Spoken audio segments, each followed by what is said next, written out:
Are you curious about how my first D&D campaign is going? If so, stick around.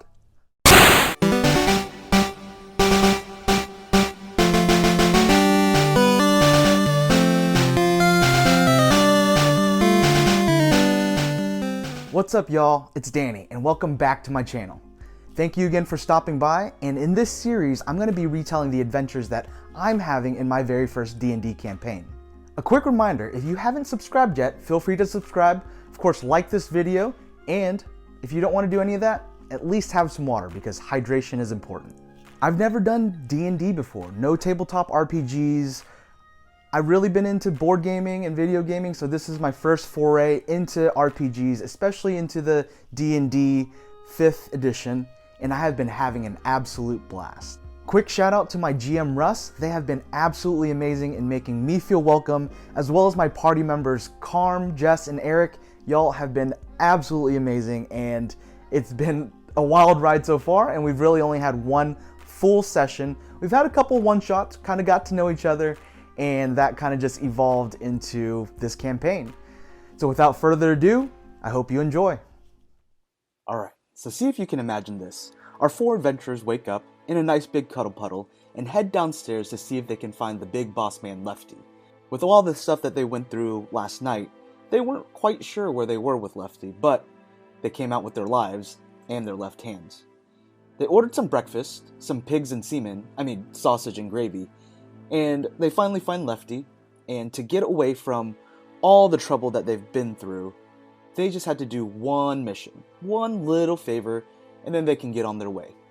Lefty finally explains to them that they need to head to the city named Krazel. This is the city of fallen stars, and it's a simple job, maybe. Lefty has a nephew named Donnie. He's a good kid, but now he's in trouble with the law. Apparently he's been framed for stealing an artifact in town. So, the adventuring group now has to figure out who framed the nephew and make sure they get thrown in jail, or kill them, and that Donnie gets out alive and happy. So our brave and gay adventuring crew, made up of Puggy, the rock gnome monk, Ophi, the Firbolg Druid, Hawken, the Dwarf fighter, and Ticonderoga, the Goliath Cleric, all standing there hearing this mission from Lefty. Do we trust him? Maybe, maybe not, but we also want to stay alive. So Ophi reaches out his hand and shakes on this deal, and of course, it couldn't just be a regular deal. All of a sudden, a ghost hand pops up and actually goes inside Ophi. So now Lefty has a spy, or an ally, that the party can count on. So Lefty sends us on our way with two undead skeleton horses. Of course, they're named Tibia and Fibia. So the crew gets on their way, 2 by 2, with Ophi and Hawken riding together, and Puggy and Ticonderoga on the other horse. The city of Krazel is about a day and a half away, and they make some good headway on the journey, but of course the sun sets, so the party decides to start up a fire and grab a little shut-eye. Ticonderoga wants to take first watch. Oh, and did I mention that the party found a deck of many things? And of course, Ticonderoga, maybe a little more curious than he needs to be, starts taking the deck and shuffling it through his hands, and one of the cards called to him. So he flips it over, and it is the Four of Wands. At this moment, he hears a whisper, a voice of some sort, that mentions something about a throne, and the throne will appear wherever home is. The voice asks, "Where is home?" And Ticonderoga looks over at his party, looks over at Puggy, and says, "Puggy is home." Sweet, right? Well, not so sweet. Because immediately, without a second thought, the ground begins to shake. All of a sudden, a massive castle from underneath the sand rises up. Puggy and Ophi roll over and escape, but this takes Hawken all the way up one of the spires. One of the armored guards walks up to Hawken and almost beheads him, but all of a sudden, the guard realizes that his lord stands before him. Lord Black. That is, Lord Ticonderoga Black. They get Hawken down, and he is escorted by the guard. and the castle doors open. Lady Azorium, a red-headed lady dressed in red, welcomes them. Apparently, Lady Azorium is Ticonderoga's advisor. This place is pretty magical. They sleepily walk in, maybe a little cautiously, but also awestruck, because when they get into the castle, they see that it has grass floors, with vines growing on and through the walls, with paintings of different trees that seem very ornate and magnificent. The castle almost seems to be breathing. Lady Azorium, the guards, the servants, all seem to be listening to Ticonderoga, Lord Black's, every will. If he's hungry, they would bring him food. If he was tired, they would carry him to the room. But Lady Azorium did mention something about the royal bath. So he sends his servants up, along with Lady Azorium, to run the royal bath. Now this bath, the royal bath, the grand bath, is like a natural swimming hole. Picture a waterfall feeding into it, very calm, serene, almost like it's a hot spring. And of course, the party members strip down and cannonball right in.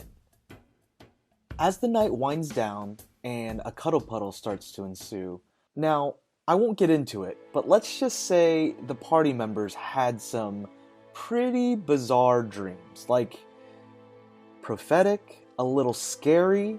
Let's just say that the dreams brought more questions than they did answers.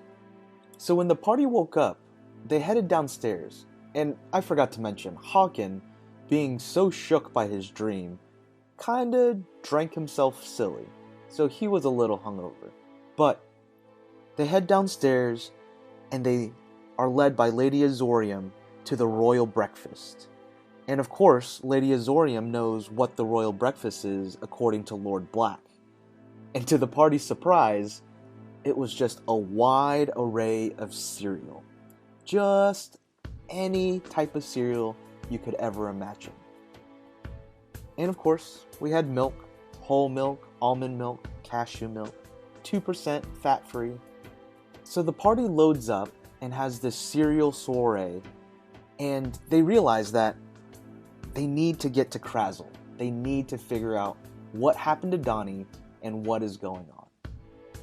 Still a little confused, maybe less skeptical, Ticonderoga is feeling a bit comfortable. However, he is convinced by the other party members that, yes, a mission must be done. So they send back Tibia and Fibia, and Lady Azorium brings them these magnificent, luminous white stallions. One wearing a unicorn horn made out of black, glittery metal. The stallion's name was Bowser. Anyways, the party says goodbye to Lord Black's castle, and they head on to Krazel. As they approach Krazel, they notice that part of the city walls are destroyed. There are large stones the size of small cars, almost like a meteor had crashed in multiple times. Alas, the party makes it into the walls, and the group recalls that Donnie works for a man named Barty, and there's a place in town called Barty's Hardy Party. Puggy, being Puggy, sniffs out the musk to get them to this Barty's Hardy Party, which turns out to be a strip club. Now mind you, we're in the middle of the day, but as they approach this strip club, there are floating crystals shining light down onto this club. And when they walk in, there's a man at the bar with a bunch of books and papers.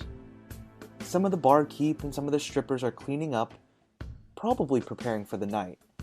But it turns out that, well, the man at the bar, that's Barty, and he knows where Donnie is.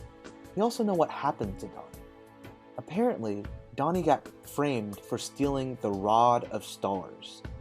This rod is the rod that keeps the stars from falling on the city, and it needs to be put back in its place of power. Otherwise, these stars are going to keep falling down onto the city, crashing into the walls. And this is where the story left off. Stay tuned to see how the adventuring party of Puggy, Ophi, Hawken, and Ticonderoga head to figure out where the heck is Donnie, who the heck framed him, and where is this rod of stars. Hopefully they figure out soon before the stars come crashing down.